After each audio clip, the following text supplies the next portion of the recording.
Welcome back to another episode of History Unveiled, the podcast that takes you on a journey through the annals of time. I'm your host, Oliver, and today we're diving into a pivotal period in Japanese history, the Meiji Reformation and Modernization. The Meiji era, which lasted from 1868 to 1912, marked a turning point for Japan. It was a time of rapid change as the country transitioned into feudal society to a modern nation state. Today we'll explore the key events, reforms, and individuals that shaped this transformative period.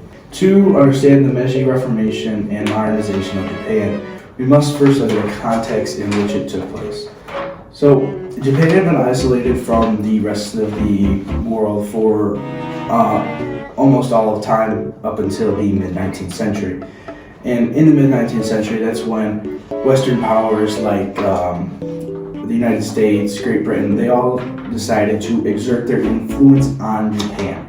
This brought about new ideas, governmental ideas, new technological ideas, and trade and diplomacy. So by Japan doing these things and changing their country, it opened its doors to trade, diplomacy, and all those other things I just mentioned. This exposure to the outside world sparked a desire for change among the Japanese people. Actually, one of the central figures of the Meiji Reformation was the Emperor Meiji himself. Ascending to the throne at the age of 14, Emperor Meiji became the symbol of Japan's modernization efforts. Under his leadership, the emperor advisors, known as the Meiji Guards, implemented a series of reforms aimed at transforming Japan into a modern industrialized nation. Okay, to build on what Josh just said about Japan becoming a modern industrialization, you obviously have to become an industrialized nation, you have to bring about lots of changes. So one of the first areas targeted for reform was the military. You need a strong military to have a powerful nation.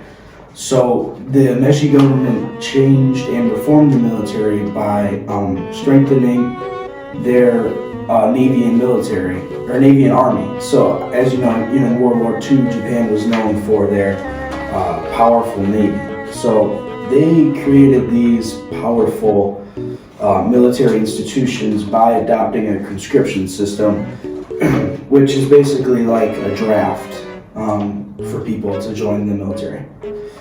This modern military played a crucial role in Japan's future expansionist ambitions, as they did in World War II. They expanded to many island countries around the Pacific.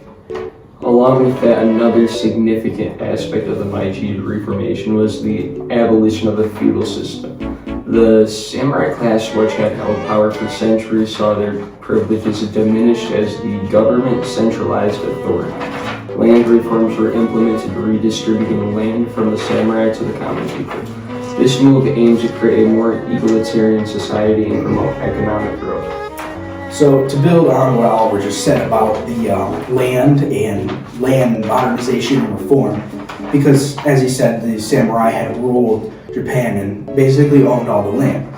So the Meiji government recognized that education needed to be reformed, because if you have more educated people, they're going to be more efficient at the work they do.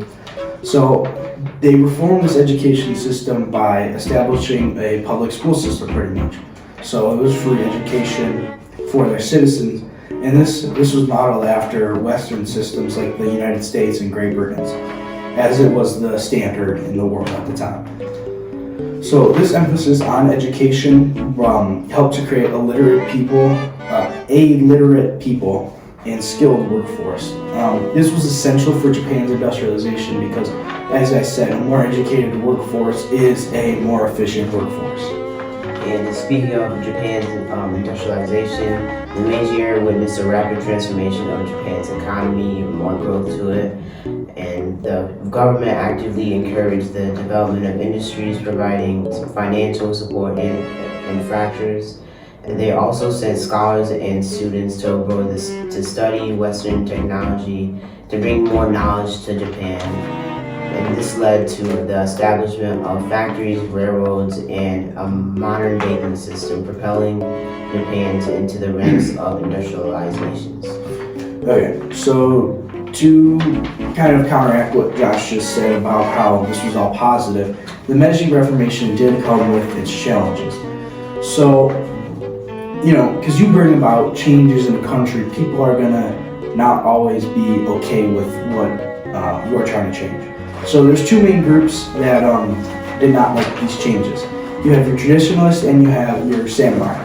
We'll start with the traditionalists. First, the traditionalists did not want their cultures, foods, and native religions to be taken away by modernization, as that's a big thing that happens when you bring about reform and modernization to a country.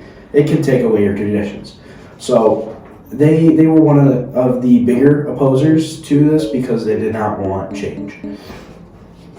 Next, we'll get into the samurai. The samurai, they felt, marginalized by the changes, as the main area for reform was the government. So, the samurai were the ruling class at the time, and they owned basically all of Japan up until this point. So they didn't want their power taken away.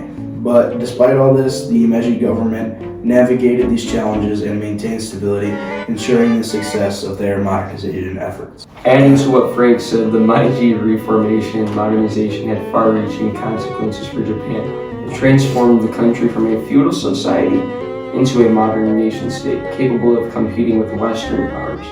Japan's newfound strength and ambition would eventually lead to its emergence as a major player on the world stage, along with its consequences that would shape the course of history. And that brings us to today's episode on Meiji Reformation and modernization. We hope you enjoyed this journey through history and gained a deeper understanding of this transformative period of Japan's past. Join us next time as we uncover the more fascinating stories and annals of life.